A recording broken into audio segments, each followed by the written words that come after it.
GHMC పునర్విభజన నేపథ్యంలో police కమిషనరేట్లలోనూ మార్పులు జరిగే సూచనలు ఉన్నాయి.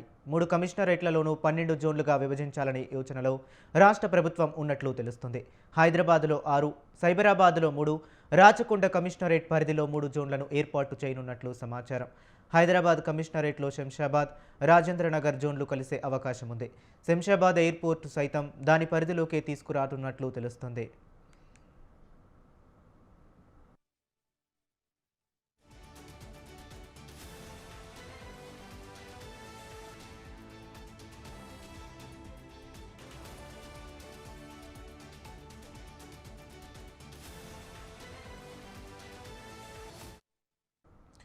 జీహెచ్ఎంసీ పునర్విభజన నేపథ్యంలో పోలీస్ కమిషనరేట్లలోనూ మార్పులు జరిగే సూచనలు ఉన్నాయి. 3 కమిషనరేట్లను 12 జోన్లుగా విభజించాలనే యోచనలో రాష్ట్ర ప్రభుత్వం ఉన్నట్లు తెలుస్తుంది. ఇక హైదరాబాద్లో 6, సైబరాబాద్లో 3, రాచకొండ కమిషనరేట్ పరిధిలో 3 జోన్లను ఏర్పాటు చేయనున్నట్లు సమాచారం.